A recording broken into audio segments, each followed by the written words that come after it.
United fans, what is your initial reaction? My initial reaction is one that we actually discussed in this deal last tonight, only a couple of hours ago, and I thought Ederson to Manchester United was going to happen in the next maybe 24, 48 hours. So we got unusual timing, breaking it at like 10:30 at night. But Fabrizio putting the deal out there, this is 45 million euros for a player that's probably going to be, I guess at the moment, it's not going to be the most exciting signing we make. What's people's initial reaction, though? This is Man United actually going quite quick.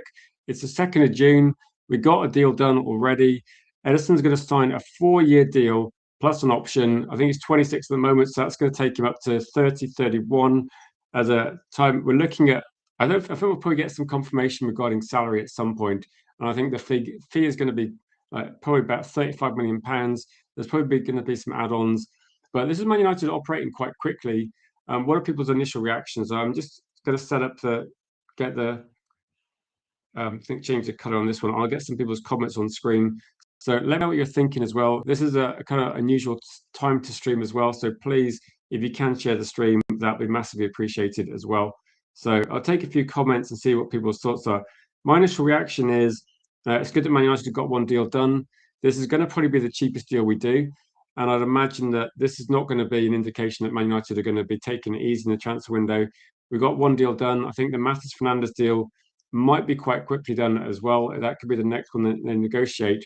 But this is probably only about 2 days later than the deal we did last season regarding trying to get the first player in. So let me know what your thoughts are, and we'll see what people are thinking. Jim says, good signing as a backup, and this is probably going to be it. That what players will Manchester United sign?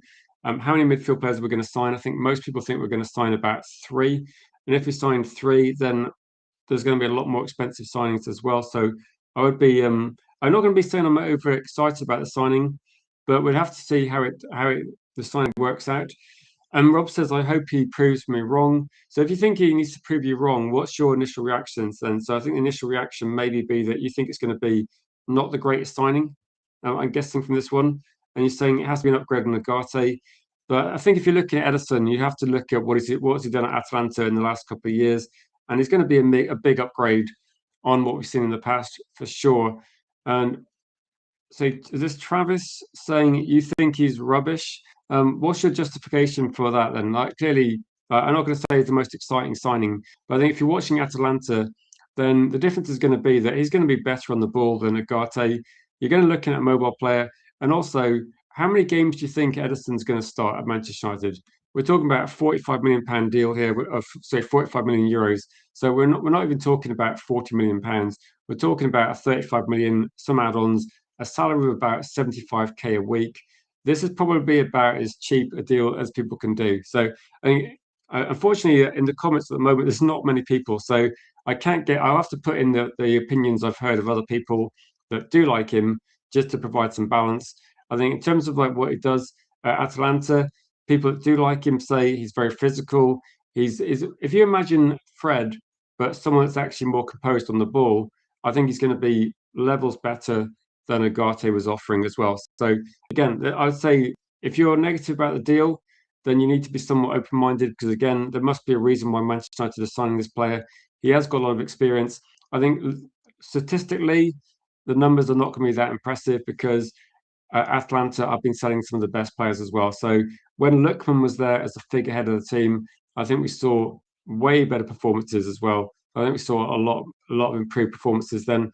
But I think in terms of this one, yeah, I'm not going to say it's going to be an exciting signing, but maybe they're looking at a team. I was kind of the same way when Man United signed a few players last season. You've got to see how this fits into the team. You've got to look at this in terms of if this is going to be Manchester United's maybe 4th choice midfielder, then that's probably what we're looking at. If Man United then announce Matheus Fernandes, I think I'm a lot more excited. If Manchester United then go even bigger on another midfielder, I think this is going to be looking quite good. So effectively, this could be competition for like the other midfielders we sign, and it could be some rotational signing as well. So big up to you, Danny, in the chat. Good to see you, Danny. And if people can get some like comments in regarding how they think the rest of the transfer window is going to go as well. And I've got a poll running in the comments just to kind of put the question out there. That is this a good signing for Manchester United? is it a cost-effective signing? And I know it's not going to be super exciting, but again, it's opening the first deal and thinking like, how good is it going to be? And maybe what we're seeing here is potentially, other options are going to come in that are going to be improved on this one. So I'm not going to say I'm particularly excited, but I'm going to be open-minded and see how it plays out. That's what I'm thinking regarding this one as well. And so as a third choice midfielder, you can deal with it. This is what I'm thinking. In terms of this one, if Manchester United have bought Anderson, then I'm thinking, okay, that's a good signing. If Man United are looking at, I don't know, say Angela Stiller, I think it's an effective signing. It's going to be differences of opinions, and that's why I'm thinking that the more people we get in here, we can actually have a discussion about whether this is a good deal. So third midfielder, Danny says he can deal with it. You've got to back him as well. And so one of the things I would look at is if Manchester United are signing players at the moment, then this is going to be, and I've spoken to a few people recently that are scouts and that work in the industry, and this is not going to be a data signing. It's not going to be a scout-based signing. It's going to be incorporating all of these as well. So they've scouted a lot of players, and they scouted Ederson for a couple of seasons. They've looked at what he can do as well. I think the one thing that they like about Ederson is how much distance he can cover on the pitch, his engine, his physicality, stamina. For me, this is going to be off the ball work as well. So it's going to be the same reasons why Man United loved Mbeumo.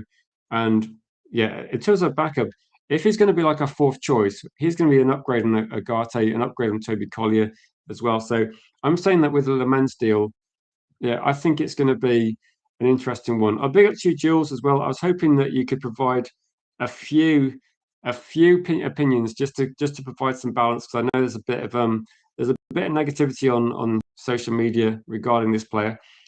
Tyrone, welcome to the chat, Tyrone. Tyrone says a good signing for you. Welcome, Jordan. What are you thinking? George says for him, it's not a good signing. You voted no. The price is not going to be loads.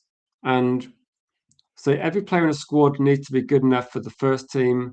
The question with this one is that it's very difficult to say whether he's good enough for the first team because I haven't watched enough of him play. So I'm going to be open-minded and say I hope he is good enough for the first team, and I hope we see that next season. And so you're saying regardless of rotation, you're going to play a lot of games. I appreciate that. You're going to play a lot of games. So Jill says, good news. I think he'll win fans round. So no, I've got a reasonable memory. So I can remember what people are saying. We will definitely be looking at potential regarding this one. And so I would not use a World Cup as a metric as well. Andy Cole was not playing in a World Cup. He was a great player for Man United. So I won't worry about the World Cup. Agate's at the World Cup. I don't think that means he's a good football player. So if Ancelotti doesn't rate him, neither do I. Brazil have got a lot of options, haven't they? So you can take that stance as well. A big up to you, RK. I'll just say, RK, based on the comments you put in the last stream, I spoke to Cake anyway. Cake thought it was a joke, so don't worry about that. I think it was a bit of a misunderstanding. It's probably actually the sort of misunderstanding that George would have found it hilarious as well. So, yeah, no, George, I'll have to message you, but there was something in the previous stream which you would have appreciated. It was a bit of a misunderstanding, but it was, for me, from my point of view, it's quite funny. A big up to you, Coyote. Say, what do you mean finally? Like finally? Let's say we're finally. It's the 2nd of June. The transfer window officially opens on the 15th of June, and we got here we go from like Fabrizio. So no, this is where I want to get your opinions because I think this is going to be so divisive, but I think there's going to be a bit of backtracking next season based on what people are thinking. So um, yeah, so these are Brazil's signings you've got. Bruno Guimaraes, Casemiro, Santos, Fabinho, Luca. I think Paqueta's good actually. So you got some good players. You got some decent players. Like I'm just saying with this one, it's the same as like Lewis Hall hasn't made the World Cup squad. I think he's a good player. So I won't worry about too much about this one as well. Pulp76, thanks for getting involved in the community recently. Pulp76 says good signing added much needed physicality, prime age, Champions League experience, and he's going to. For me, it's a bit like a better version of Fred that he can do. Like I think you're going to see He's going to win fans round. I think people have described him as like a Carlos Tevez in midfield, that sort of work rate. So I think in terms of like some of the things we see on the pitch, then you're going to get hard work and ethics as a minimum, and I think you're going to see improvement quality on the ball. So I don't think there's a problem with this signing. As I said, I'm kind of open-minded as well. Yeah, yeah. Arcade. To be honest, I thought it was hilarious, but I think other people didn't get it. And Kate can take a joke as well, so it's fine. I'm literally not offended at all. Have I burnt my face? No, no. It could be like lighting, Chris. It could be the lighting. Um, no, I haven't burnt my face at all. It could be that there's like a lot of red on the screen that maybe I've seen a little bit of the sun, but not to that sort of extent. And for obvious reasons, I don't go in the sun loads. Andy Mitchell has a really good attitude. So Sue says, I think we overpaid slightly, but maybe that was to get favourable payment terms. It could be.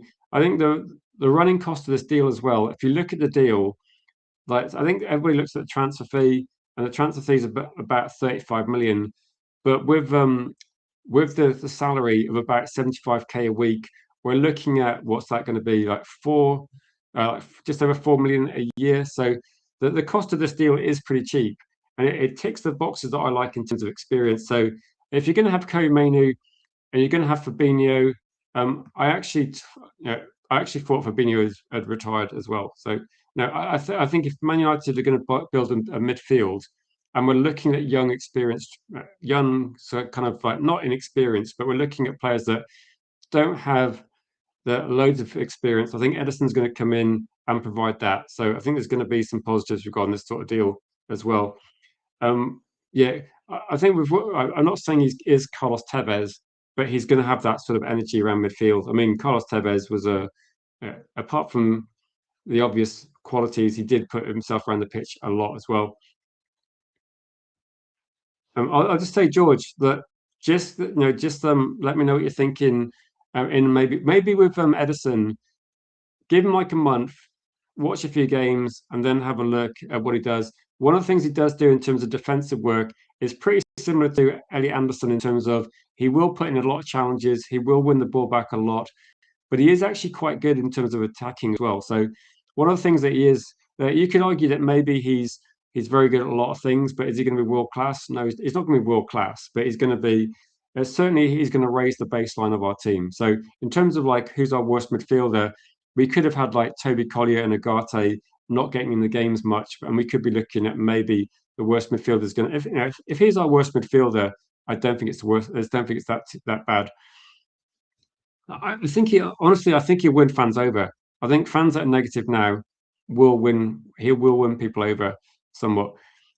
Be up to you, Mr. B. He says, so great signing. So interesting to get a view of a neutral fan. And Mr. B is not a Manchester United fan, but you think it's a great signing as well. And then you're saying that you're going to get another player joining you. So you've got two signings already. So Manchester United are not always the quickest, not always the quickest, but this season we do seem to be operating, certainly in terms of like news, a bit quicker than we have done in the past. So Manchester United are not historically fast at doing deals, but this was kind of like pretty much wrapped up about a week ago. And just to provide a bit of context as well, that one of the delay wasn't necessarily on Manchester United's side. The delay for this deal was due to Atalanta having some internal elections, and they were changing their sporting director. So there's a reason why the negotiation took like an extra couple of days. But otherwise, this deal hasn't happened overnight. Clearly, they've been planning this, but it's quite quick, to be honest.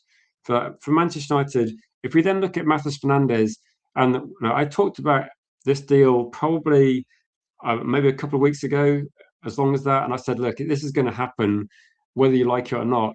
And if you don't like it, then at least it's not going to be an expensive deal, but you will probably be pleasantly surprised. And I have said actually, when I've been talking to a lot of fans, and people are going like, "What's your view on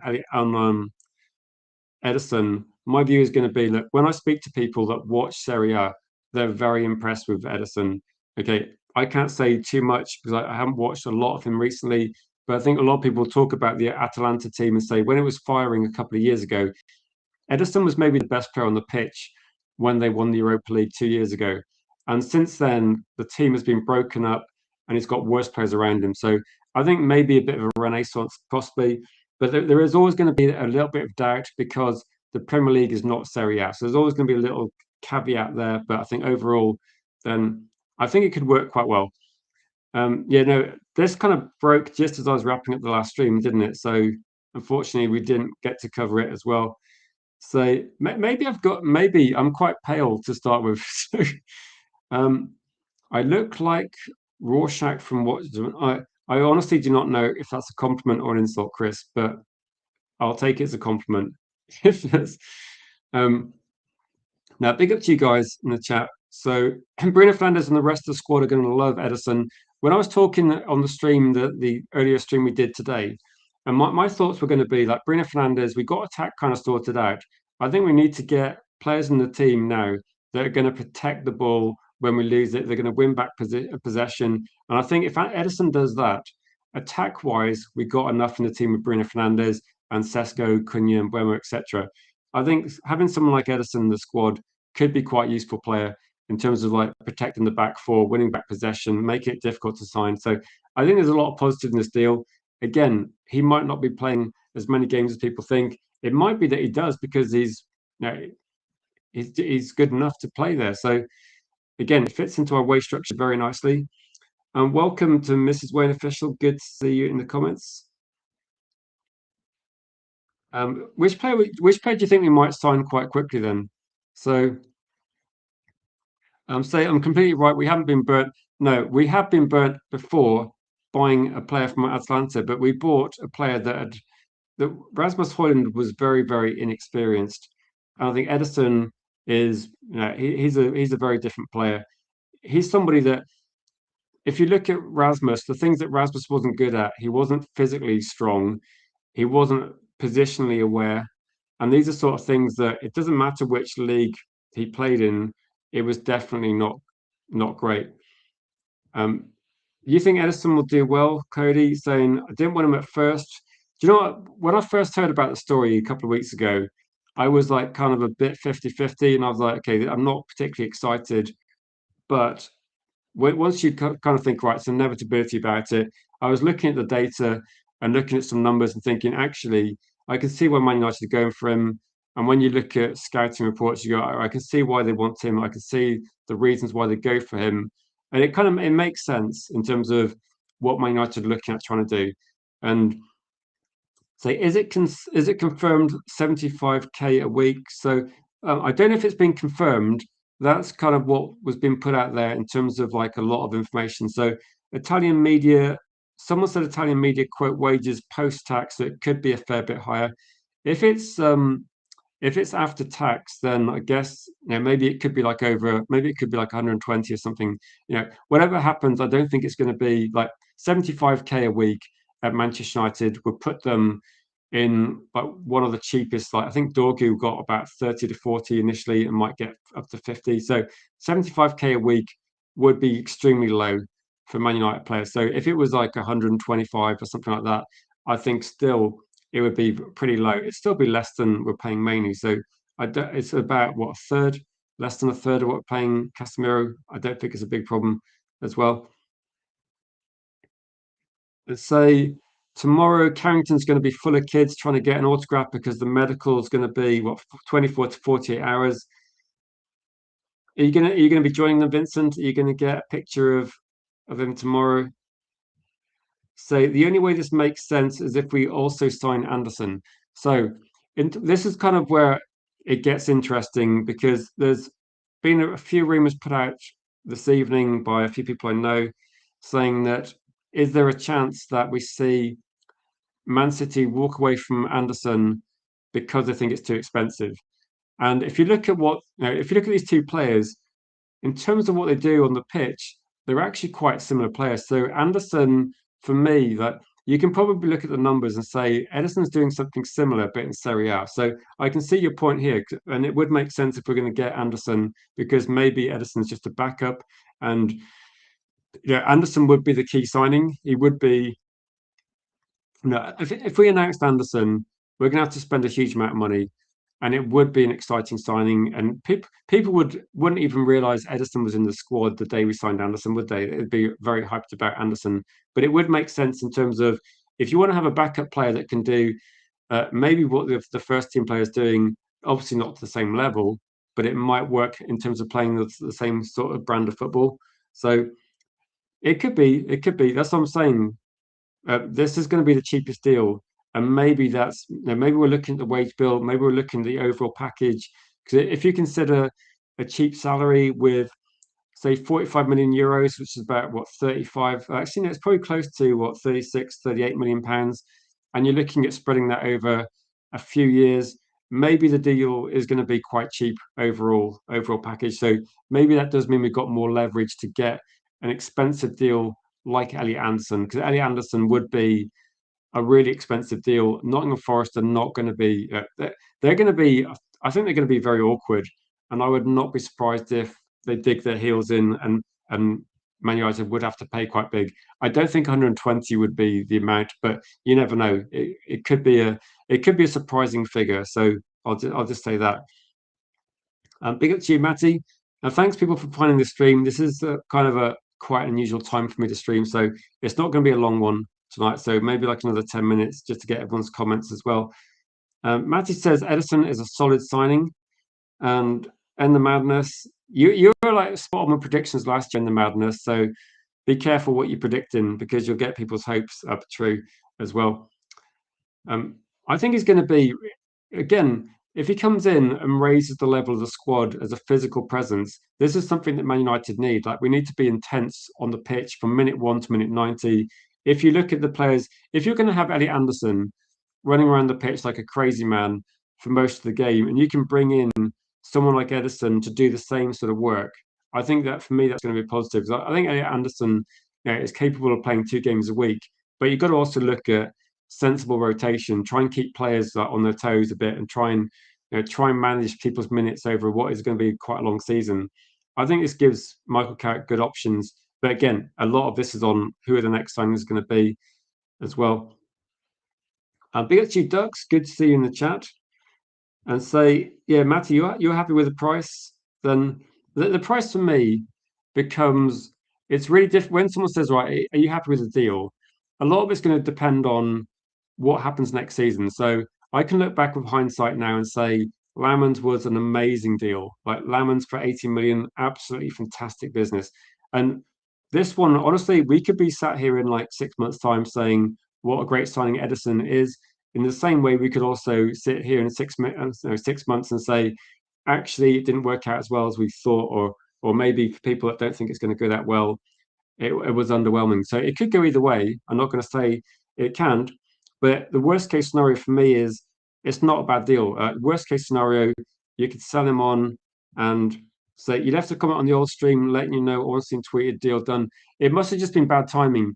And to be honest, as soon as the stream ended, I had to like do a few things online with a food shop, which like food was important, and then we can do breaking news after that. So I had to sort out food shop because that was time dependent, and I wanted to get that done first. Ederson turns 27. To be honest, when people are talking about the age of Ederson, I think 26, 27, 28, for me, that's prime. Like, as a midfielder, you're coming into your prime, your reading of the game is good, your physicality is going to be fine. I think this is the sort of player Manchester United need in the squad. Bit of experience, bit of European experience, Champions League, Europa League, etc. So it's the one thing that we don't have as much of from Kobe Mainoo. Okay, he's played in European competitions, so has Anderson, but you've got someone that's been there, won trophies. I think it makes a lot of sense as well. Now, this is going to be a really exciting transfer window, I think. We're going to get surprised. So I know there's a lot of negativity, and I don't want to hype it up too much, but I think we're going to get a few good deals as well. Welcome, Vicky. Why are we doing this so late? You have to blame Man United for this, Vicky. I don't know why they announced this deal so late. I was going to wrap up and have an early night, and I just, like I said, I just finished the food shop. I just did like a stream in a sensible time, and then as I was finishing the stream, for some reason, Man United, Nornstein, and Fabrizio decided to drop the bombshell, and I thought, okay, I'll do this now and then maybe have a lie-in tomorrow. So you're off to make a tuna sandwich. George, you're making a tuna sandwich like 9:30, you crazy man. Like what time do you eat? I'm saying Rorschach. Okay, I'm a bit behind in the comments, I think, but I'll fast forward a bit. Rorschach was hard as nails, so it's a good comparison. Okay, I'll take that. I'll take that. I was going to be positive anyway as well. So, so couldn't sleep. So you've been on walking challenge since 4 a.m. Wow, Vicky, that's quite impressive. That's the kind of effort we need, Vicky. That's what I'm expecting from Ederson. I'm expecting someone that's going to put in the miles as well. So I'll fast forward a few comments because I want to catch up with some of the live ones. Big up to you, Jeff. So you're happy for this one. Hopefully, Alex Scott next for you. I'm hoping that Matheus Fernandes is next because I feel like there's going to be an experienced box check with Ederson, young top quality player Matheus Fernandes check, and then I'm hoping for a flagship signing like maybe Elliot Anderson. It's quite big money, or I think the cheeky too many deal might be off the table. Like that might be one where it's not going to happen, but no, let's hope it does happen. Big up to you, Niall. He says, everybody, it's a great signing for you, Niall. So, who is the last player that did well in the Serie A, signed from Serie A directly? George, don't worry about where he plays. But if you said, like, who's the last player we bought from Royal Antwerp, and I'd say, well, actually, it's Lamens. He did really well. But before that, there was no one, was there? So, again, it's Ederson will be rechristened Frederson. You're quite optimistic about this one, Tyrone. So do you think people will be surprised if they're negative? Will people be a bit surprised by this one as well? Who will I be supporting, Niall? I'm going to be supporting England, Niall.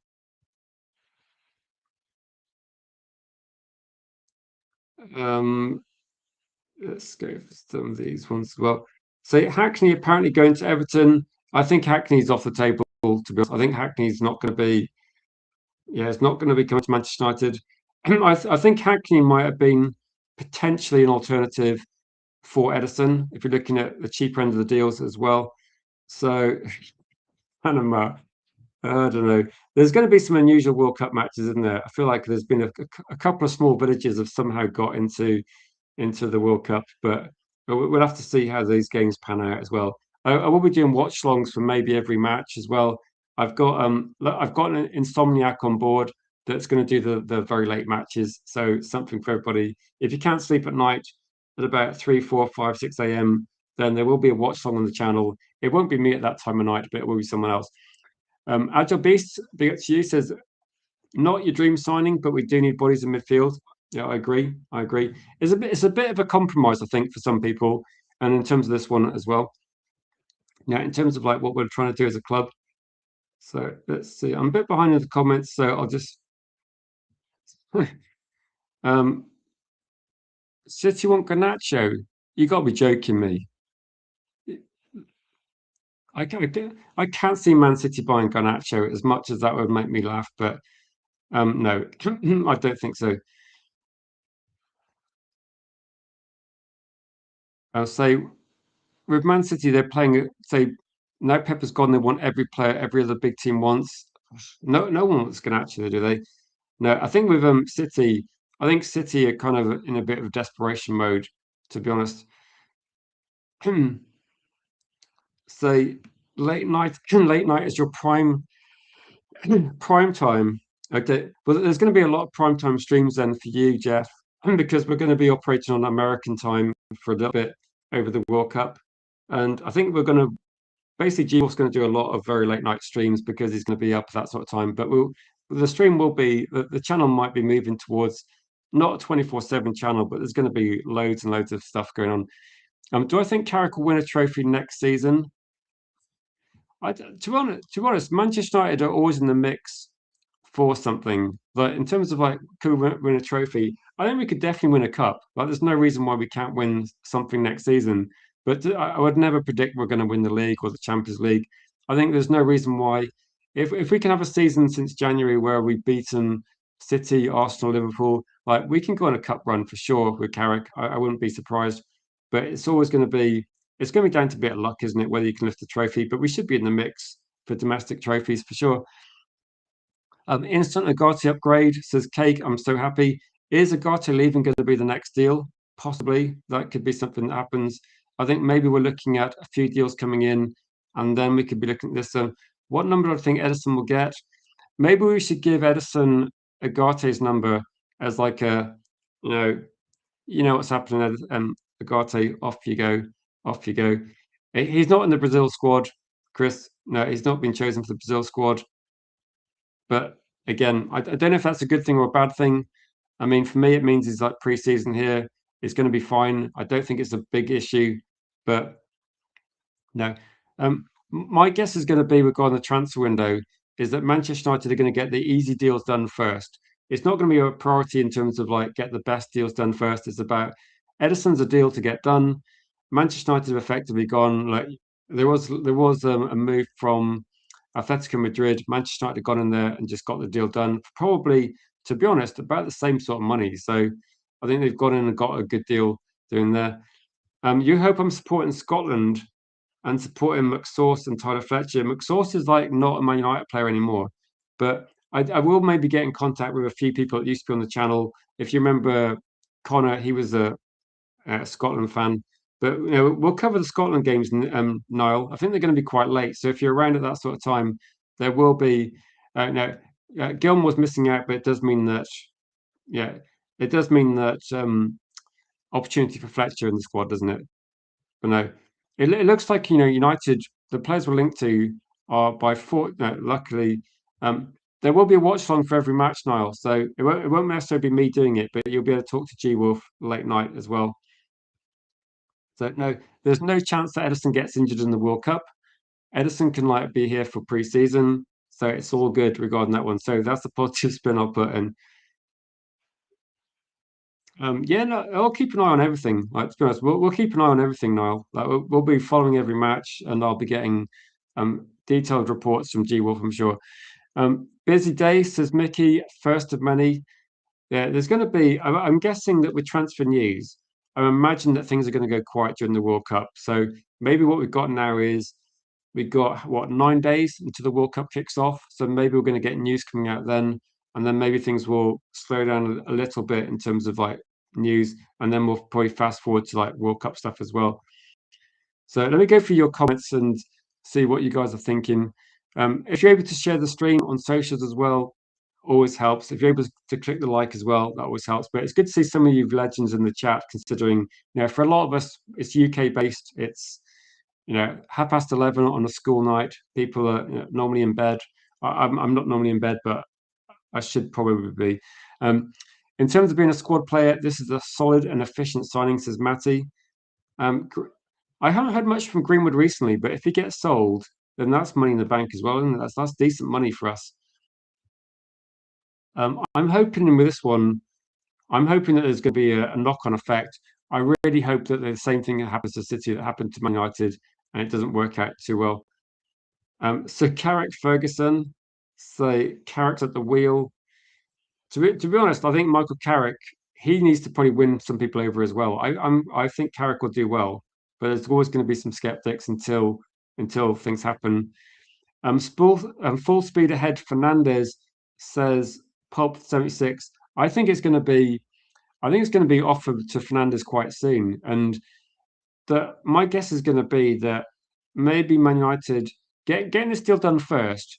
It doesn't like inflate the transfer market either. It's not a bad game, so it's not a bad move to make first. It's not going to suddenly inject loads of money into like a big signing. If Man United has tried to go big and push for someone like Elliot Anderson to start with, that could inflate the market, which is not what we want to do either. So I'm guessing that with Elliot Anderson, I think somebody said last week of the season, Elliot Anderson has got a post World Cup move about it where Manchester United, if we're going to get Anderson, I think it would be late in the window, and it would still be big money, but it might be that Nottingham Forest compromise to get a deal done because I think Nottingham Forest, despite what they say, they really want to sell. Like this season to cash in on Anderson. If Anderson stays at Forest, I can't see him going for the same sort of money as he would this season. Even I think he will still be a consistent player, but I think it's this is the year for them to cash in on him as well. So do I see George, Matt, yeah, Matty, George, Cake. We kind of got most of the team back together. Another person, I'd say also Cake. I saw that you posted a link to my channel on your YouTube channel as well. Massive thanks to that. That's always appreciated as well. So that was a really nice gesture. I say none acceptance from Rob. Rob, that's Rob. Honestly, like your reaction is your reaction, isn't it? Like your reaction is just how you feel. My view on Ederson is always going to be that I'm hoping it's going to work out well, and I think that what we're seeing here is, yeah, I think it's like just the light in here, maybe. So that shadow of my, I think it's because I'm like on the side. It's because I've got the screen. Does that make any difference? Actually, maybe slightly less shadow. So does that look like? Oh no, they found out who I am. So um, yeah, no, there you go, Cake. There you go. I just got used to wearing a hat recently. Um, so we got him for Rasmus money. Okay, this is what I'm thinking. If you're not excited about this transfer, don't worry. It's not an exciting transfer. So again, we're talking about this one because it just represents Man United putting in the building blocks. One thing it does show is that at least Manchester United are not doing deals very slowly. So at least they got a deal done so far. For me, that is a positive. Massive thank you to Matty. Matty, thank you for the super chat. I really appreciate all your help and support in helping to get the channel back as well. So thank you for that, Matty. And I just think that I have got a poll running. I just want to quickly see what it's on. So is this a good deal? At the moment, 80% of people are saying it's a good deal. So there seems to be quite a lot of positivity, which I think is a positive thing. It's obviously a good thing here. So I think Man United fans are, happy about what they're seeing, and maybe it's about Manchester United actually getting deals done a bit quicker than this one. And say United can only do one deal at a time, so I'm glad we got someone done by June the 2nd. I think it's literally, I think Man United, they have an idea of how much Tonali is going to cost. I think Tonali might be the backup option to maybe Anderson, and it might be that when we see links to Alex Scott and links to, I think Fernandez is a deal will get done. I think that's going to be something that they represent. And let's be honest, if you watch football and you watch Fernandez, he is a great signing as well. Like he's going to be. There's some people I know that rate Anderson very highly, but they think Matheus Fernandez might actually be a better football player overall. And if you look at the numbers, I think the percentage of accurate passing from Fernandez is actually higher than Elliot Anderson. I think the percentage of duels won in terms of like contests by Fernandez are also up there as well. So I think Anderson's a really good player, and I think there's a lot of hype as well. And to be honest, if Manchester United dropped Elliot Anderson into the team, massive upgrade. If they drop Matheus Fernandez into the team, I think it's also a massive upgrade as well. So it's for me, it's not a bad thing as well. Um, so let's go through the comments again. I'll probably wrap the stream up about midnight, so that's another 18 minutes. I think beyond that, then I think we'll have said about everything we can see in this one as well. So one of the staunch principles which we were applying to all signings was like most were 25 years old. So I don't think I think that's a good guideline, George. I think it's good to have some guidelines, but I think you've got to have room to negotiate. Now, I'm not going to sit here and say Man United. I think having every single player signed at 25 years old, that's fine, but you got the word most in there. So I think that also applies as well, George, that most of the signings should be 25 years old or younger. But sometimes it's worth. We're also talking about someone that's got a lot of positives regarding his like also if you're looking at say he's what 26, so he's 1 year older. Okay, I'll be 27 soon, but Ederson does not miss games. Ederson runs around like he's a crazy man in matches as well. These are going to be things that fans love. Like you're going to love to see players putting in effort, but also he has a really good injury record. He doesn't get injured, which is quality, isn't it? It's a really good thing. So I don't think there's a downside in this. I'd rather go for a 26, 27-year-old that has no injury issues than a player maybe like that's maybe 22, 23, but starts picking up injuries. That's what I'd say as well. So I agree, George. I think it's a really good principle, and it applies to most signings, and it does apply to most signings, like Man United are saying. So no, okay. Thank you for that, and let's just hope that I think things are going to go in the right direction, RK, and I'm going to be here every day with other people. One thing I would say is a couple of like small channel announcements. I am going to do a bit of a collaboration with another channel. I'll reveal more in the future, but you will find out in a couple of days. I'm going to go on their channel and we're going to try and do a bit of a collaboration. It's a channel that hasn't ever been a guest on my channel. I've never been on their channel before, but we kind of had a chat offline today, and I think we're going to try to collaborate a little bit. Some of you guys might know it, but yeah, I'll save it for Thursday. But tomorrow night as well, I have got a really good guest on who runs the Toon Tactics Newcastle United channel. So whatever happens in the daytime tomorrow, probably about 8 p.m. tomorrow night, I will be focusing on anything Newcastle related. So I hope there's something about Tonali or Lewis Hall, but we can talk about that. And any questions you got for Newcastle fans, but he's a really good guy. He's got incredible knowledge about things that are happening in every team, not just his team. He does a lot of streams of other guests of different fans as well. So he's going to be a top guy as well. Massive thanks to Rob, Always United as well. Rob, you're also another legend of the channel as well, and your support is so appreciated as well. And thank you for helping get the channel back to where it is as well. So if you got a gifted membership from Rob, please thank Rob. So big up to Aaron. I am Joshua as well.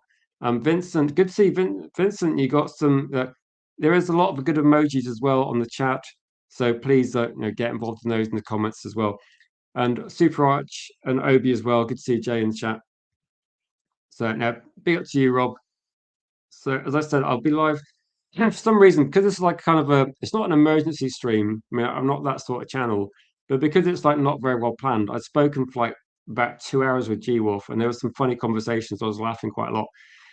So my voice is probably going to be not great as well. So I'll try and go for some questions, but another 15 minutes, I think. Yeah, tonight would be good actually. One of the questions I really like to ask a Newcastle fan is, like, do you think we see the best version of him at Newcastle? Because I don't think we do. I think we need to look at what's happening at Newcastle. I don't think Eddie Howe's getting the best out of some of his players, and I think we could see an improved version at Man United.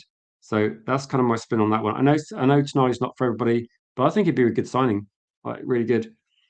Matheus Fernandes. So actually, I have said quite a lot of things about Hayden Hackney, and I should just reiterate, like, I'm not Hayden Hackney's agent, but it'd be quite nice to get 20% of whatever deal's happening his way. But I think Hackney I'd have been quite happy with because I think he's a good player. I think Matheus Fernandes is, let's be realistic, he's levels above Hayden Hackney at the moment. He looks like a great player.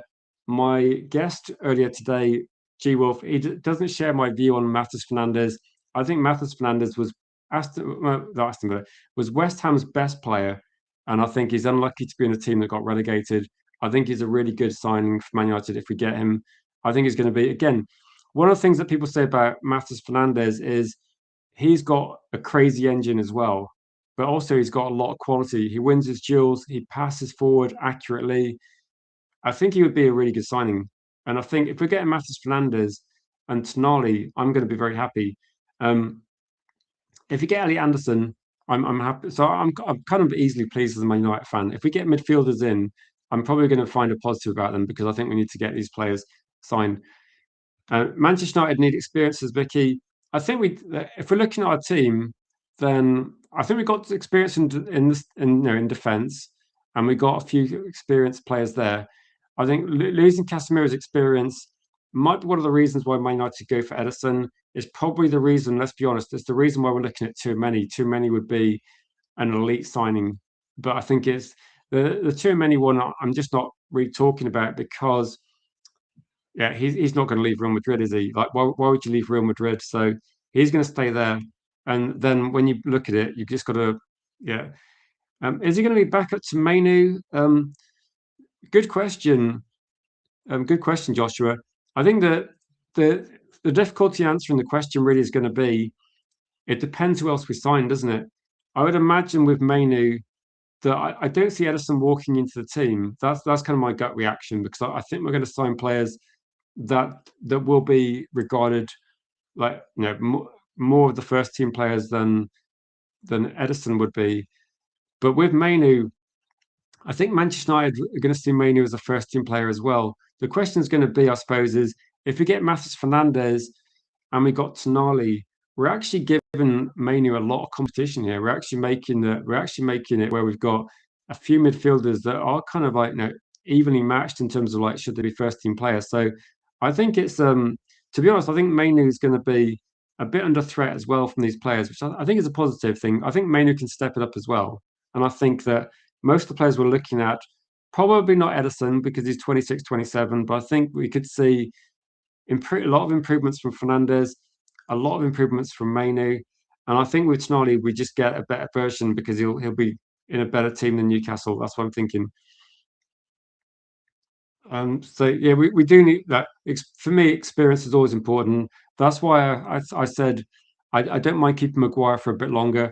If we signed Lewis Hall, I would be happy keeping Luke Shaw as well because I think you've got the experience there which Lewis Hall might need in terms of like a bit of the experience that Luke Shaw's got. If he can pass that on to Lewis Hall, and then you have got the option of Lewis Hall starting some games, um, Luke Shaw starting some games. I think it's going to be a mix, isn't it, in terms of like this one. I don't think he'll play another full season. So I just do I think Luke Shaw play another season before the next World Cup? Probably not because it's 4 years time. So not for me, I don't think. Luke Shaw won't be a Man United player, will he, in 4 years' time? So let me go through a few of the questions as well. So I'm just kind of scanning a little bit as well. Cheers, RK. I appreciate that. Are you in the Discord by any chance? Because I like for people that want to be involved, then I kind of need to be able to contact people. But if you're in the Discord at the moment, there's quite a few moderators for a small channel. But yeah, certainly when things grow and things get bigger, then there's always going to be scope for people to be involved.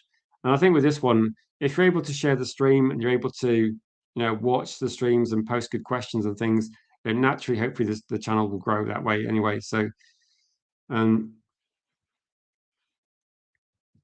a question for chat: say Tonali and Hall or Fernandes and Juve. Should I just throw my answer in there? Tonali and Hall or Fernandes and Juve?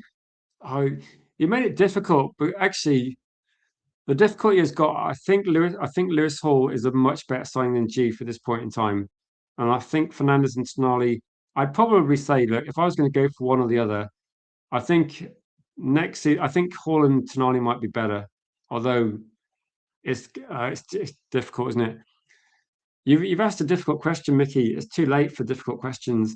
If you swapped it around, I'd say I'd get Fernandes and Hall. So that's kind of what I would go for. So you made it tricky for me because I think Fernandes and Tonali. I think I'm guessing that Man United want to play Tonali in a different way to the way Newcastle play, and people might be a lot happier then. Like I speak to a lot of fans that watch Tonali going back to Brescia, and they really like him as well. Chris doesn't like him. Um, that's fair enough, Chris. But I think forget what Newcastle do. The people I know that like Tonali, they don't like what he's doing at Newcastle, and they just think that he's wasted at Newcastle. That's what people are saying, and maybe there is some truth in that as well. So, um, yeah, to be honest, actually, Newcastle must be absolutely gutted. They sold him. Was it 35 million? Unbelievable. Um, and Vincent says, when you're at a club that you don't have to put effort in, you don't improve. When you come to Manchester United, you will have to use a lot more effort and you will improve. So I think also Matheus Fernandes is 21. So he's so I think also people forget that Kobe Mainoo is only 21. That the levels that Kobe Mainoo can hit, I think will surprise people that were somewhat critical of Mainoo early on in the season. Like Mainoo was 20 and people were talking about him like he was a 40-year-old, like he was washed. But he's 20 years old, and now he's only just turned 21. I think Maynard will surprise people as well over the next couple of years. I think he might well be. We might sign some good players, might still have Manu getting into the team every week on merit. So if Man United are near the top of the league and Manu's playing every single game, I think people will change their mind maybe. Hopefully, it's like Oliver. That's the name I've not heard since about 1996. Oliver Bierhoff. He was quite good in Euro 96, wasn't he, from what I can remember? Um, it's kind of actually good for Luke Shaw. Luke Shaw gets a big rest. Maybe Lewis Hall can get signed, and Luke Shaw and Lewis Hall can talk about why they didn't get to play for England. Maybe that's one. Big up to you, Jarvis. Good to see you, Jarvis. He says, Ederson is a United player now. Whatever options we had before, he's one of us. Let's support him, give him the fair chance. Hope he thrives, achieves great things at our club. I think as soon as he becomes a Man United player, Jarvis, he's one of us. I think he's going to come in and you know, don't forget also from Ederson's point of view, he's been at Atalanta for I don't know a few years now, and this is a massive opportunity for Ederson. This is his big career move. He's going to be so motivated to play for Man United. I think it's going to be an exciting one. I think he's going to be, you know, I hope it works out for him because I think he's going to come in with probably from the fans. I think low expectations. Let's be honest. I think a lot of fans are maybe not as enthusiastic about this deal because all the other players we're linked to. There's some big names in there. There's some exciting players. But I think Ederson's going to be. I think he's going to be one of these players where we're going to see like a workhorse, and we're going to see some quality from him as well. GSN says, say it's not a good deal to some because many of this fan base wanted Anderson, and say, but really, do they know when you got a budget, you can utilize it the best way you can? I think with this one as well. I think Manchester United I want Anderson, but I appreciate we need to get three midfield players in, and they're not all going to cost £100 million. So, Man United in the past, like say, like John O'Shea, you got Wes Brown, you got I'm trying to think who was the guy we had as centre back that played next to Yaps, Ronnie Johnson. You have loads of players in the team. They don't cost like 50, £100 million. Like you get lots of players that are squad players, and they're going to be good ones. Night Vicky, hope you have another good day tomorrow. I think you just have to look at it and say, you know, you have to build a squad. And when you build a squad, you're going to have different player profiles and you're going to have a range of skill sets in your squad. And Ederson offers something which I think does fit into our team. Why do people think the new rules of FIFA? Hang on. What do people think of the new rules of FIFA introducing in this World Cup? Most seem really great, especially that pens can be given from all the pushing, pulling, and holding from set pieces that should stop it.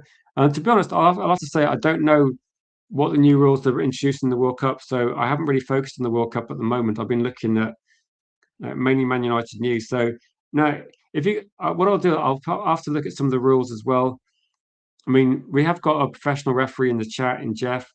So Jeff's account here, JBR. So yeah, maybe Jeff's got some ideas about what he thinks.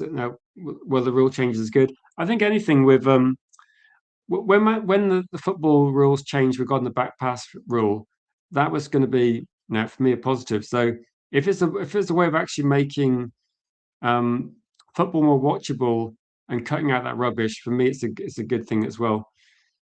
Am I willing to bet? Am I willing to bet on Luke Shaw not being a Man United player in 4 years' time? I don't know. I don't see. How old would Luke Shaw be? I don't know. I'm not going to. Like, I would not bet against Luke Shaw surviving that. I'll say that. So yeah, no, I won't be taking that bet because you never know. You never know as well.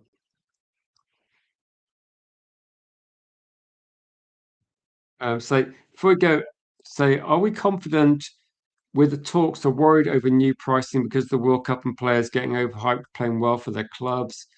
Um, I think that every single transfer window, there's loads of overhype. So I think I know what you're saying, Vicky. There's always going to be loads of hype. There's always going to be crazy prices put out there. And to be honest, prices have always been crazy for players, and it's not going to change.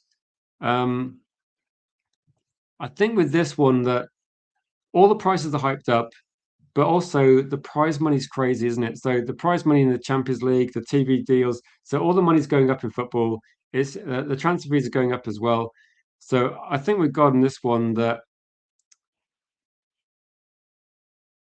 I think overpricing is just something that's happened for ages. So I don't think Man United are paying more than other clubs for their players. Put it that way. So I think in the past we got ripped off, and I don't think we're going to get ripped off as much recently. So if that makes sense. So I don't think we're going to get ripped off as much. We didn't get ripped off for like Cunha. I'm trying to think of other ones as well. No, have a good night to you, Jeff, as well. No, big up to you. So let me go for a few comments because it's like midnight as well. So I don't know what you're saying there, Cake. It's too late to work it out. No. So I'll look at the poll and say no with Anderson though, I think Anderson will have a good World Cup, but I don't think his price is going to go up because his price is like 120 million apparently. So I don't think Anderson's price can go up at all. I think they're just hoping that as a rule, if you look at the transfer deals done early on in the transfer window and then look at the deals done later on, usually usually the prices go up. I think that's what people are thinking. I think that's what Anderson wants. Anderson wants a bigger price because he'll get a bigger cut. He'll get maybe better negotiating for deals, etc. So, right, let's have a look at the poll. And this is one where, okay, if anybody complains about the Ederson signing, then it's got 84% approval from the chat. So you guys have voted 84% in favour of this being a good signing for Manchester United. So you can't complain. It's Man United fans respond positively to this deal. So I think it's a decent deal overall. Um, Dan says fifth signing now for a fair price as well. I think it's a fair price. I think it's a fair price.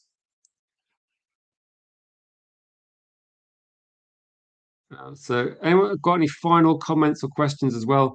If anyone's not shared the stream, that even if you haven't got lots of social followers, it's always good to do this as well. And just for people as well, so Ederson, you moved into the UK, is going to feel safe. Got say living in Manchester than was living in Liverpool. Liverpool. I'm not sure what you're implying there, Vincent, but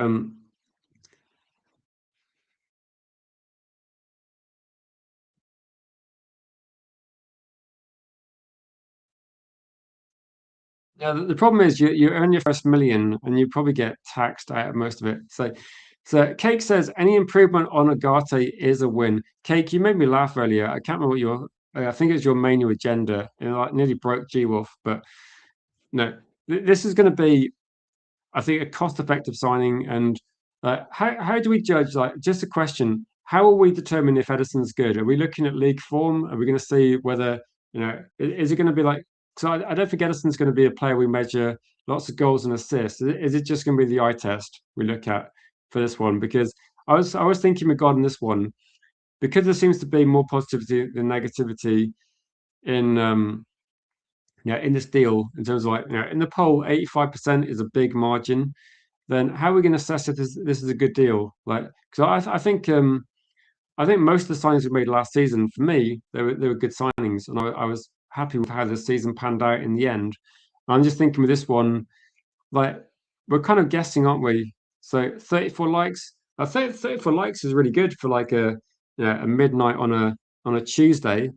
Like so, no, this is impressive. To be honest, I was going to have like an early night, and no. Sometimes though, I'm honestly not sure on with your opinion. Actually, I think RK's in the chat as well. And I did say you thought it was funny that he mistook you for something on another channel as well. So Danny says we need to give him time and support. I think with me, I think with Edison, because he's coming from Serie A, I think he might be. I'm guessing at the moment that if he drops into the first team, then maybe it takes him a little bit longer than someone like Anderson to have an impact, or someone like Matheus Fernandes, possibly. But you would see that he's got a lot of experience. I think he's going to be he's going to adapt quicker, and Ugarte never really adapted. What might be quite important as well is Manchester United are going to play a lot of Champions League football. I think that could be an important factor, and it could be one of the reasons why he's been signed. That I think he could be good enough, but again, we're not talking about 200k a week, 300k a week, like 80 million pounds, are we? We're talking about a sensible deal as well. Cake's got a good sense of humor. RK. To be honest, I don't think I've read many comments ever in like years of doing YouTube that have offended me. To be honest, no, unless it's like deliberately offensive. If it's like a joke, then no, I'm not going to be offended. Um, But Ederson's box midfielder, no Agati replacement. He's more of a Fred profile type of player. So I was going to say with Ederson, is quite similar. It's a bit like a Serie A version of Anderson. He's going to contest the ball loads. He's going to win the ball back loads. He's going to be decent going forward. He's actually gets a decent amount of assists when he plays with good attacking players. I think he's going to surprise people. And I don't, to be honest, I don't speak to a lot of people that get upset about this deal. Like most people I speak to are open-minded and go, I think it might work out all right. So I don't see loads of negativity on my side of it, but I can see why some people might be a bit disappointed. Foden, I don't know if Foden Foden, yeah, I don't know why we're talking about Foden. No, maybe we're going to see his European experience being important. Do you remember how in the Europa League when we got to the final, like Casemiro put loads of good performances in that competition? I think we might see something similar. So yeah, I think we're going to see something similar with that one. Um, just for people, if you haven't clicked like, then please do that. Let me post a link to the Discord as well, because I know that the community on Discord is like there's about 79 people on there at the moment. So there's a lot of people on there as well.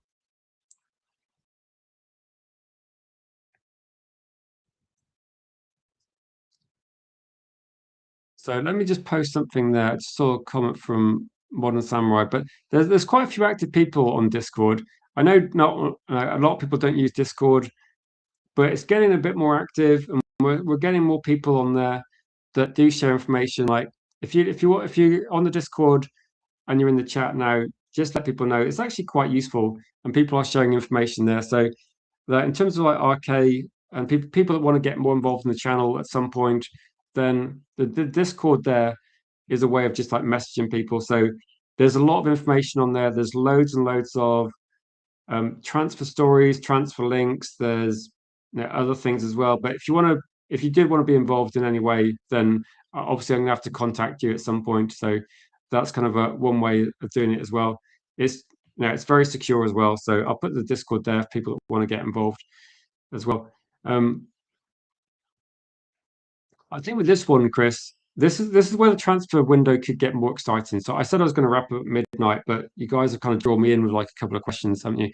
But I'll say this as well: that if Rodri goes to Real Madrid, Anderson goes to City, there was a couple of people in the chat, like Yardi was one of them, and he was saying that there's a couple of sources. Okay, this is kind of like tentative information, but maybe there's going to be a chance that City walk away from the deal with Anderson because of price as well. So it might be that City maybe walk away from Anderson. I'm not sure how much they're prepared to go up to, although it doesn't make a lot of sense. They paid 100 million for Grealish, so I'm not sure if City don't pay that money. The only thing I could think of is that maybe they're having to actually play by the rules and they haven't got the money that they think they've got. That's what I'm thinking.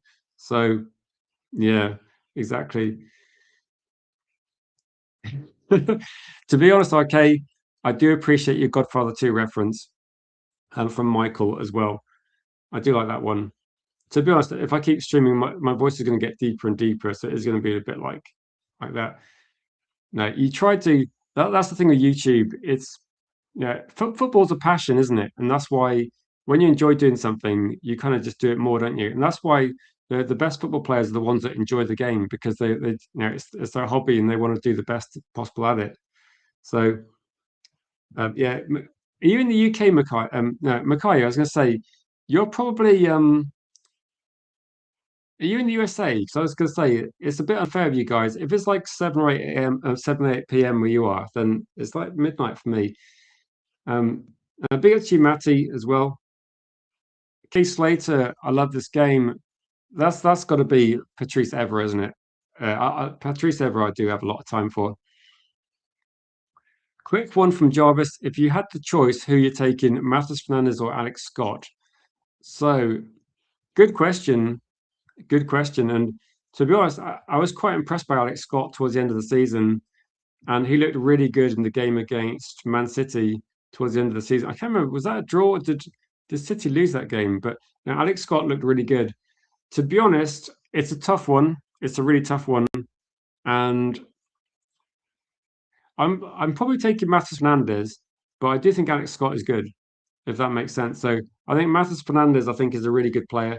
But to be honest, I did say actually today that if Man United didn't get Tonali and they got Alex Scott, Fernandes, and Ederson, and then looked at getting Lewis Scott with the money, no, sorry, Lewis Hall with the money, I'd actually be going, I don't mind that. So I don't mind that at all.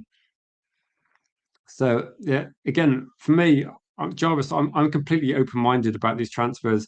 I think if you're looking at Matheus Fernandes, Alex Scott, Tonali, for me, I'm not going to say they're definitely not all the same players, but I do think they've definitely got similar attributes for some of them. But it could be that we could be looking at playing different. Okay, now fair play, Makai. I've got no excuse then. Like it's the same time for you as well. No, I actually I forgot, for some reason I thought you were from like USA. I don't know why. It might be because I see you late in streams on Berber's channel. Do you have a Bristol accent? Because I've got a lot of family from Bristol, so I do quite like the accent. Who will be the number six? Says I've spoken to a few people that are coaches that have worked in coaching, and actually lots of people that have contacts with scouts and things. And a lot of people are telling me they think that Koimenu could be the six. Like in terms of what do you want from a six, and but in terms of like playing the ball out from the back, linking defense with midfield, decision making, receiving the ball in the half turn, either foot, making the right decisions, really good short range passing, playing under pressure, all these kind of things. Then I think if you wanted to play with a six, I think Mania could do that. But then maybe we're going to play with two eights. Maybe we're going to be looking at. Maybe there's a reason why we're looking at different players. I don't think we have to have a six. I know people are saying we have to have that. I don't think we have to have that. So, like Jarvis was saying, I don't think we need to have that. So, I'm just saying. I'm just saying. A lot of people that work in football are saying that Mania could be. I think in terms of like saying that six, or I don't really like to try and pigeonhole players into positions. I think Man United are looking at versatile players.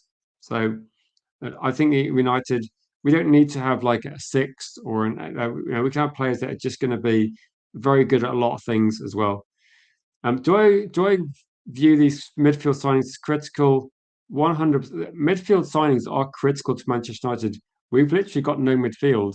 So that's why when we get, because Man United have got no midfield, the first signing we make, for me, it's one of many, isn't it? So because Man United have got rid of, Casemiro's left, Agoti's going to go, Toby Collier is probably going to be loaned out or sold, and then that's it. You got Ko Mainu. So Manchester United are going to effectively buy three midfield players. So we don't know what the midfield is going to look like. If Manchester United had, if Casemiro was staying and Agati was staying, and we had Ko Mainu, and we're going to buy one player, my view on Ederson would be very different because I'd be looking at, for me, like a higher ceiling player. But because we're going to be constructing midfield from scratch, I don't know what to think at the moment because I think Ederson's going to be a useful signing. And I think the next signing is going to be crucial. I do quite like actually. I quite like going for younger players. I think it's more exciting. I think Man United can coach these players, develop them, and I think it could be very positive as well. Is Manu good enough defensively to hold midfield? I was thinking in terms of this one that if you're looking at Man United, then defensively they're going to get improvements because people like Ederson, people like say Anderson, or even like Belieber was linked as well. I think the players we're going to sign Mathis Fernandez as well. They're all better defensively. They're all going to be more mobile. And I think Koeman is actually decent defensively, but I was thinking more in build-up play. I was thinking Man United will hopefully be more possession-based, and Mainu will be the person that, on transition, will win the ball back. I think Mainu will help set up attacks, and it is. I don't know. So the thing is, you're asking if we need a six. I don't know if we do need a six. It all depends on what the plan is, and I don't know the plan. And the plan might be that Man United are going to be doing something different next season. Like it's not that we're going to replace Casemiro. We might do something very different. Who knows? As well. I do agree with Ederson. He's like a box to box, 100%. I do like Manu can't play every single game either. So again, when people say, "Are we signing players to play alongside Manu or instead of him?" We're doing both, aren't we? I thought you'd gone to bed, Vicky. You're worse than me because I was saying I'm going to end the stream, and we're both still around. Do I see Alex Scott as an alternative to Fernandez if West Ham demand too much? Uh, to be honest, I don't know really what Man United feel about this. I think that uh, without spending loads of time looking at all the players individually, I don't know if there's going to be an order of which they're looking at. I think Alex Scott's been again. It's like everything. I think Manchester United have to we can't assume that Fernandez will be 100% a Manchester United player because Paris Saint-Germain have got resources, have got a pull, have got potential. What if Paris Saint Germain come in with a crazy offer? So you've got to have options. That's what I'm thinking with this one. It could be that Alex Scott is an alternative to Fernandez, but to be honest, I was saying this morning that if Man United don't get one of their top two or three targets, there's literally about another 10 players, and I'm going to be kind of relaxed with this one. I'll say Mane is a nice footballer, easy on the eye when in possession, quick feet, can glide past his opponents. Exactly. No, it's about constructing the team, isn't it? Like Modric was never the quickest, but again, he's got all the attributes in possession. It's about getting the right players and getting the balance across the team, isn't it? So Ederson is Nagati replacement, not Casemiro replacement, says Bruno. I think with this one, Bruno, I think with Ugarte and Casemiro replacement, I don't think Man United are going to play the same way next season. Like we what happened this season was Michael Carrick and his coaches effectively got the best possible performance in most games with the players available, and now we're looking at getting new players in. It stands to reason that the football might evolve somewhat, and it might be that the way you play with Casemiro, if you think about Casemiro in the team, then Manchester United are not going to be maybe pressing as aggressively or able to cover Casemiro can't do this. Casemiro can't do what Ruben Amorim wanted, for instance. And if you want to be pressing high, you want to be having mobile players in the team. Like Casemiro is very very good at certain things, but he's got limitations in other things as well. So I think Ederson is way better than Ugarte, but not the same sort of player as Casemiro. I mean, who is the same sort of player as Casemiro? Probably nobody. So no one's going to come in and score like 10 headed goals from midfield. No one's going to have the range of passing that Casemiro has, but they will be more mobile. So you get different skill sets, and I think you play a different way. You find a different way of playing as well. So again, it's about getting balance in the team, isn't it? And I think Man United were looking at trying to work out how they play in different scenarios as well. And Dad says we'll get eaten alive in Europe without proper six. Maybe they see Tonali as that guy. I'm not saying he is, but you have to look at it and say, maybe Man United don't go down that route. It's we'll have to see. Football does change a bit, and it might be that looking at this one as well. Say it's what you like, isn't it? You don't like Kobe's shortfalls. Some people like the nice parts of his game. Exactly. I think most football players we're looking at, you can find positives and you can find like negatives. And as you write that, literally the next comment is, whenever I watch Kobe Mainoo play, that you're always half off your seat. Absolutely love it. So Mickey loves Mainoo, and Cake wants to sell him. So again, that's kind of part of the fabric of life, isn't it? We all have different opinions on this one as well. So if Casemiro gets subbed and your only option is Agate, that's not good. And so yeah, that's what I'm thinking regarding like for me, when you say he's an Agate replacement, it's a bit like when you're watching the game and you watch your first 11 team and you've got a really good, say you've got a good 11 and you look at the bench and you think, right, where are the options? And for me, it's like Agate was never an option. I think Toby Collier was a limited option. And we have a lot, we have too many academy players, to be honest, don't we, to consider our bench as an effective like backup to our team as well. So Jarvis says, yeah, like to be honest, actually, I said this a few times. I think too many is like unlikely because he's at Real Madrid, but I think too many would be a really exciting signing, but it's not going to happen, is it? And so you want someone that can receive the ball under pressure, dictate the tempo, control transitions, progress the ball through passing and drop between the centre backs. Then do you see Mainoo was doing this like Jarvis? Because when I was talking to a couple of people a few nights ago, then I think they know a lot of scouts. They used to be academy players themselves, and they're just saying that this is kind of their opinion. So it's not necessarily my opinion, but I can see why they're saying it. And they're saying that someone that can receive the ball under pressure, Mainoo, you can progress the ball through passing. Mainoo can do that. In terms of dictating tempo, I guess with this one, like Mainoo is obviously going to be building up experience. So I think you could see some of these aspects in the game, but I think we're talking about 20, 21-year-old, aren't we? So again, say you're saying Coman is a baby Pogba. I think Pogba always played to like I think in Man United's team, Pogba playing further forward was the much better player. And Pogba receiving the ball from defence for me wasn't as good. I actually quite I maybe I'm in a minority, but I thought Pogba was a good player. I thought our team was limited. Like we didn't have as many options as Man City and Liverpool, but I thought Pogba, you know, when Man United won trophies that one season under Mourinho, Pogba and Zlatan were probably key players and probably the reason why we did that. But no, he's got a long way to go, hasn't he? Like a long way to go. Um, Timo Pirlo.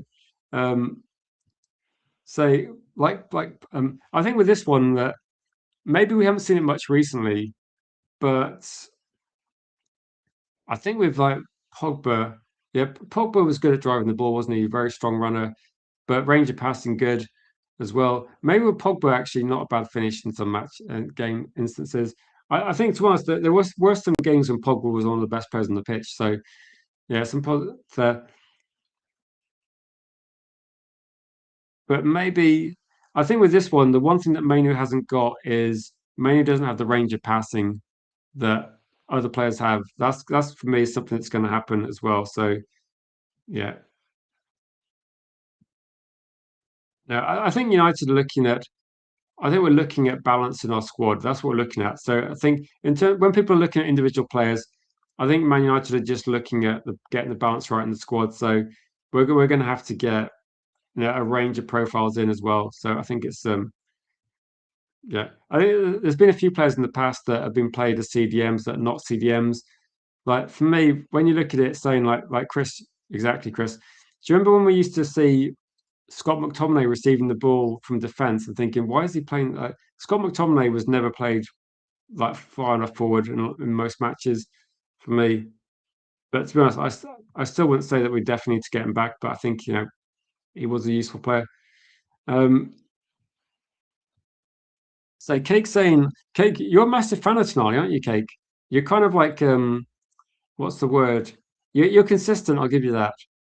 And say Tonali plus Anderson, and then you're going to really cook. One could go box to box, and it's going to be like like peak Keenan Skulls. I mean, come on. That I do appreciate the reference, and I like your optimism, but peak Keenan Skulls, looking at world class players there that were I don't know if you Roy Keane might be one of Man United's best ever players, and he might have been one of the most important players in their most important seasons, and probably a bit underrated by a lot of people. I think people don't realize how good Roy Keane was, and Scholes as well. I think Roy Keane was always going to be Yeah. Don't worry about long messages, Jarvis. Don't worry about long messages. Um, so it's not about whether we need a six, it's about whether we need a traditional six. And so my answer would be no. And so we need a midfielder that can perform the role without being limited to it. So I think that I kind of agree with this one. Football always changes, always evolves.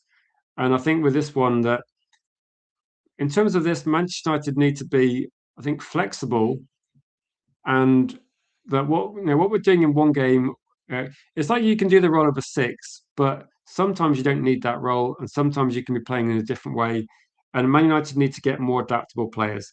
I've always said this for like years that for me, adaptable players are going to be key as well, and it's a sign of like just very good players that are going to be effective in ones. I think with this one, I think Paul Pogba then that you just need to if you play players to their strengths, like Pogba for me was a really good. Do you remember when Pogba got 4 assists in one game, and then you look at it and they go right now he's playing quite deep. Maybe with this one that it just wasn't the balance of the team was off, wasn't it? In that we were kind of like hoping for a CDM and then play Pogba further forward with Bruno, and I think we could have had a really good team then. So I don't really blame Pogba too much because I think I know he's going to be negatives about this, but I'm just saying that Man United didn't have the best transfer strategy at that point in time. So it could have worked out better, put it this way, if we'd have done better deals as well. Um, I think with this one, do you know what? When Roy Keane talks on podcasts and streams, I just don't watch it. So I don't watch the overlap. I don't watch a lot of ex-Man United players because they've now become like they were obviously legendary players, but now they're just fans like us. They're just watching, they're just giving their opinion. And to be honest, I know, Cake, what are you doing there, mate? Okay. When I said that Manchester United under Carrick reminded me of Alex Ferguson football, and you overreacted a little bit about that. My point then was that the Manchester United under Michael Carrick had a really good fighting spirit. We came back and we won against Arsenal. We came back and we won against Fulham. We beat Liverpool after again, like coming back from 2-0, 2-2, 3-2. And that kind of attitude of not giving up, fighting as a team, and grinding out wins. Actually, we're talking about a 3-2 against Liverpool, a 3-2 against Fulham, a 3-2 against Arsenal. Like this was the sort of football we watched in the treble-winning season, wasn't it? We played well, then we dropped off a bit, then we had to re-win the game, and that's what I meant when I was saying that it reminded me of Fergie football. It wasn't that it was about the fighting spirit regarding that one as well. So yeah, I think so. Can I ask you a question, Jarvis? What do you think is going to be our next two transfers in midfield? And this is a general question for everybody as well, because I need to just put some comments on the screen about talking, because I am generally going to finish in 2 minutes now. So I did say I'd finish earlier, but this is going to be the last question. Who's going to be our next two signings in midfield? Ederson's done, so done deal. Morning off, no stream today. Um, yeah, never argue with cake. I like arguing with cake though because it's fun. Um, I don't. To be honest, actually, I'm not that. I don't know how I come across in the streams, but I do quite like a debate. Again, if I appear aggressive in the debate, it's just because I feel passionate about what we're talking about. But no, if you disagree, Cake, which you do most of the time, and to be honest, actually, I was a bit surprised early on in the stream with G Wolf that we actually started agreeing on stuff. I thought I was in like a parallel universe, and it was like kind of a bit weird. But next two signings, what do you reckon?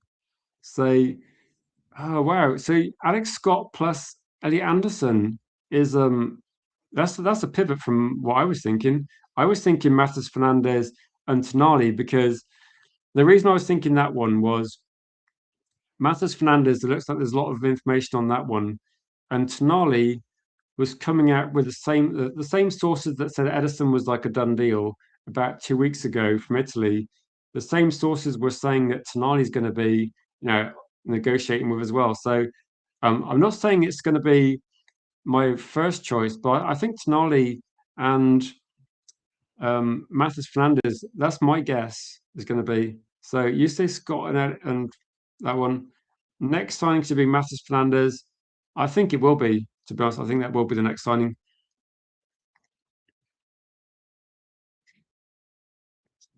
Chris, yeah, that makes me laugh as well. I think you and Cake have what's the word? Similar similar dissatisfactions with different players, and it's quite funny to see in the chat. Any other predictions like Jarvis or other people who you think are going to be our? Let's assume three midfielders. Who will be our next two?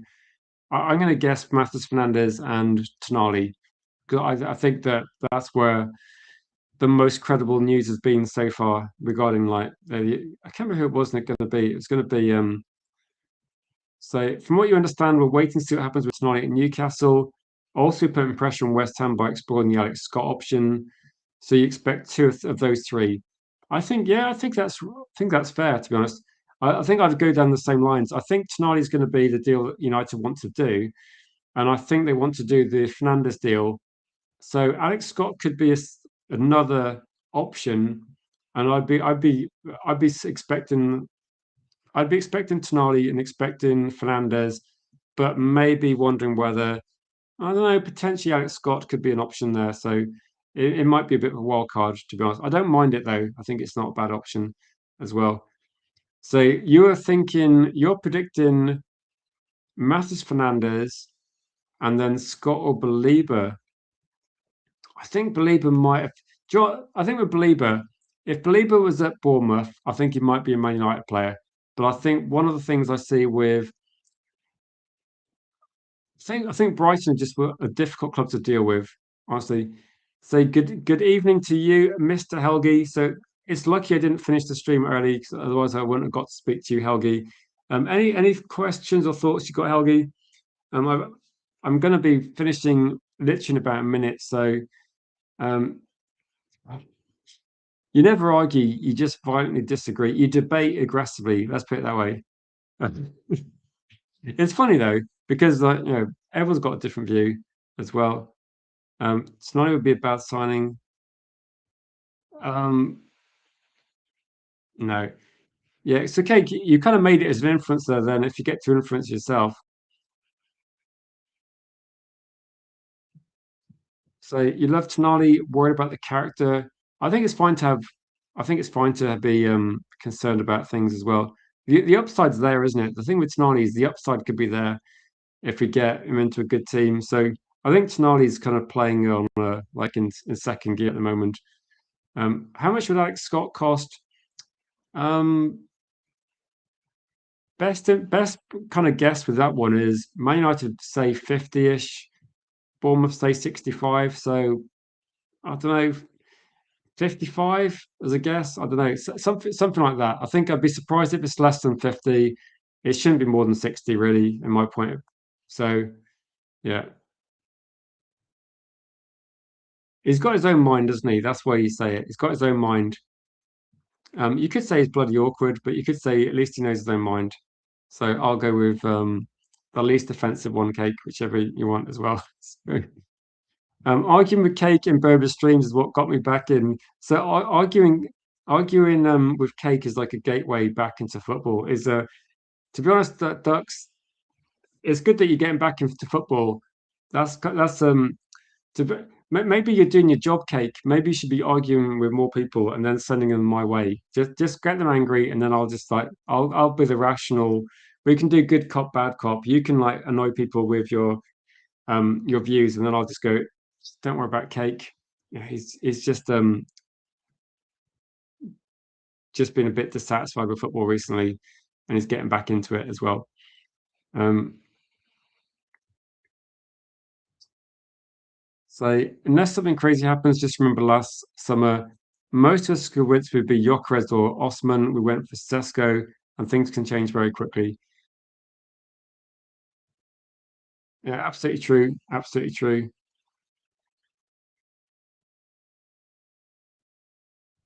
No, look at this. So we both want Man United to win exactly, but you want to win with excellence. Like, I think the thing that's funny about YouTube is when I was growing up and YouTube wasn't a thing, I used to argue with rival fans. Okay, so I used to argue with, say, on my school bus. I'll just say this quickly. This is going to be my last kind of monologue thing. So I used to argue with Spurs fans, Arsenal fans, um, I think lots of Liverpool fans. Unfortunately, way too many Liverpool fans. And then we just argue, and I'd be genuinely positive about my team and they'd be negative about my team. And with social media, the weird thing is, I now speak to Man United fans that seem to be really negative about Man United. And I'm like, hang on a minute, there doesn't seem to be much positivity between. And actually, now I speak to rival fans, and rival fans tell me more positive stuff about Bruno and our players than Man United fans do. Man United fans go, oh, he's too wasteful, he does this. And rival fans are actually going, he's really good. He's really good. So yeah, exactly, exactly. I've said this as well, that even like Helgi in the chat, Helgi says that he disagrees with me about loads of things, but I wear him down with like rational arguments, and then we kind of meet in the middle a bit, but we don't agree on lots of things, to be honest, as well. Yeah, Kate doesn't get offended, to be fair, because someone mistook him for someone. So I won't say it, Kate, because it's quite funny and it's not relevant to the stream. But yeah, I'll message people privately if you want to know what Kate got mistaken for. It was quite funny, in my opinion. It was taken quite well, but RK did get timed out for it. But it was quite funny in my it's kind of my sense of humor as well. It was quite funny as well. Um, yeah, late night tonight. Yeah, Jules, just about to wrap up though. Um, Ian Wright loves Bruno. Exactly. Exactly. Rival fans loved the players that Man United fans disliked. It's crazy, isn't it, as well? Um, yeah, no, I tend to not argue online with people because I can just do it on this channel. If I want to argue with people online, I can just set up a stream and we can argue. So I tend to avoid, and actually, I've been joining a few spaces recently on Twitter because there's a couple of people I know on there that have got a background in coaching. So I'm kind of like picking their brains for information as well. Actually, Helgi will know a couple of those people as well. Because when we're talking backstage, I didn't realize that JR actually played for Gainsborough Trinity. And I didn't realize that he was a goalkeeper as well. So when you're talking to him and he actually works in coaching as well, Helgi works in coaching as well, or has done as well. I think it's going to be cake. Yeah, it was meant in the best possible way, cake, to be honest. Um, yeah, to be honest, I actually don't mind it either, Helgi, because when I look at it, this is like the lament signing for me. Manchester United. I think you did actually, okay. I'm not sure. I think someone thought you might have got timed out. It's possible, but it might be friendly fire that you're obviously not. You're obviously allowed to be on here. But Helgi said I quite like this signing a player most people don't know because, and I quite like the idea that maybe Man United have got a plan that no one realizes, and maybe what they're looking at is trying to build something sustainably, and it's not going to be particularly exciting as well. But to be honest, if I did a stream saying Manchester United signed Eddie Anderson, there'd be someone that complains about him. If Man United signed Prime R9 in modern YouTube, I'd say, look, we just signed R9. He's coming to Man United. He's going to like be amazing. People go, nah, he's not going to cut it in the Premier League. And no, people can find a reason to be negative as well. If we get Snarly, Mainu, Ederson, and Mathis Flanders on midfield, who do you think surprises everybody and who ends up disappointing? I don't know. I don't know. I'll answer this question and I'll have to go to bed, Jarvis. You've asked me too many good questions, and you kind of made the stream like too interesting for me to stop it. If we get these players, to be honest, I think Ederson might surprise people, and maybe is there any chance that Manchester United actually have? Do you remember when we got Dwight York, Andy Cole, Teddy Sheringham, and Ole Gunnar Solskjaer? We had four. We had four strikers, two positions, and over the whole season, everybody got involved. Everybody made a contribution. So I'm thinking honestly, like Jarvis, I'm hoping that if Man United get Tonali, Mainu, Ederson, and Matheus Fernandes, maybe in a weird way, maybe there is no first team players and bench options. Maybe we can use a lot of different combinations, and over the whole season, maybe they all make a big contribution. So I'm hoping that this is like a team sport, a squad sport, and I'm hoping that we don't get players isolated to the bench. I'm hoping everyone's involved, and I'm kind of hoping like the treble-winning season where all these players, like Ederson, might end up playing loads of games. Fernandez, Mainu, Tonali might all end up playing loads of games, and I'm hoping that, Jarvis. So that's kind of my hope. I'm hoping that no one disappoints, and I'm hoping that they all get involved loads. And it's just going to be a matter of like, maybe in some big games, Ederson steps up and is a great player, and maybe Mainu does it in other games as well. Maybe each game someone impresses. So yeah, I don't think it's going to be. To, to be honest, honestly, Cake, I don't know where you're getting this from. You're like testing me. You keep telling me that on the back of like his season that Bruno's going to fall off a cliff. I honestly do not. I honestly do not. I don't see it. I do not see that as well. So that's what I'm thinking as well. I'm thinking maybe Man United.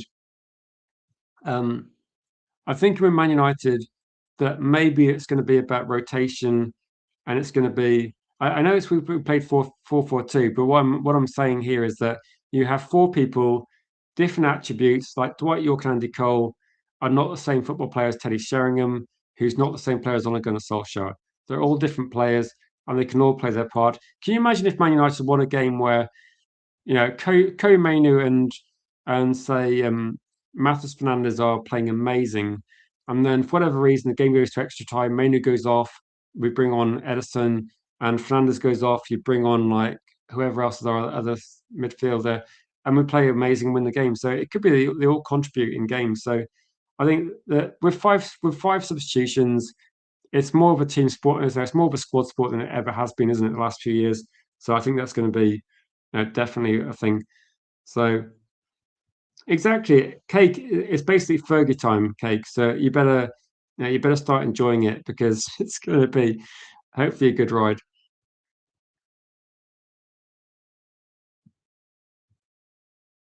Exactly, okay.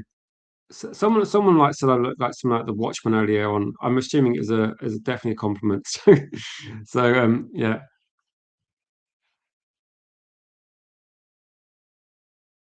So left field signing, you never know. You never know that there's been so many people that I saw there was links to like a Gume. There's a lot of things that happened as well. Yeah, I would just say look on social media. It's not good news regarding Kevin Keegan to do with like cancer. So it's not something that's positive at all. I mean, hopefully, it sounds like really really bad for Kevin Keegan, which is a massive shame as well. Because I think with Kevin Keegan's like playing career is a bit before my time, but double Ballon d'Or winner, all those like unfortunately, he won Liverpool loads of trophies, so top player. Um, yeah, I don't think we've gotten that one. Just a note as well. I have got Newcastle fan on the channel tomorrow night, 8 p.m. Philip from Toon Tactics TV is going to be a special guest tomorrow night. So if you've got any questions at all about Newcastle and Tonali, Lewis Hall, why the hell did Gordon cost that much money? Do Newcastle need to sell? All these kind of like questions people might have. If you've got any questions about Newcastle, please get involved in the channel at 8 p.m. tomorrow night. I'm not sure how long we're going to stream for, but he's good. He's a good guy and he knows loads of stuff as well. So yeah, so thanks for watching, guys. I'm going to wrap it up here. It's a bit later than I intended, but you guys are to blame by making the community what it is, a great place to talk about football. And thanks for getting involved in the community as always. Big thanks for anyone that's like a member of the channel, a moderator, a regular viewer, people that share the streams, people in the Discord community, and people that super chats and those sort of things really help as well. Helps kind of build the channel up, and hopefully we can get back up to where we were as well. I will be looking to collaborate with other channels as well, so hopefully you'll see more of me bothering people with my positivity on other channels in the near future. But then, guys, thank you for watching. Appreciate you guys. Have a great night, you legends, as well, and take it easy. We'll be back tomorrow. Usually it's 9 a.m., but I don't know. It's been a late one, so we'll have to see. But I'll try and get out of bed, and probably, hopefully, my voice has recovered a bit, and I'll probably moan about something. Or actually, no, I'll probably be. It might be like it might be the stream's going to be the same, isn't it? It could be that if there's no new news tomorrow, I'll just kind of assume that everybody that's up this time of night will not be awake tomorrow. So I'll just do the same stream and just go, Ederson, breaking news. I'll have to change the thumbnail though, I guess. Cheers, legends. Thank you for watching. And we'll be back 9 a.m. tomorrow, probably. But if I'm not, then it's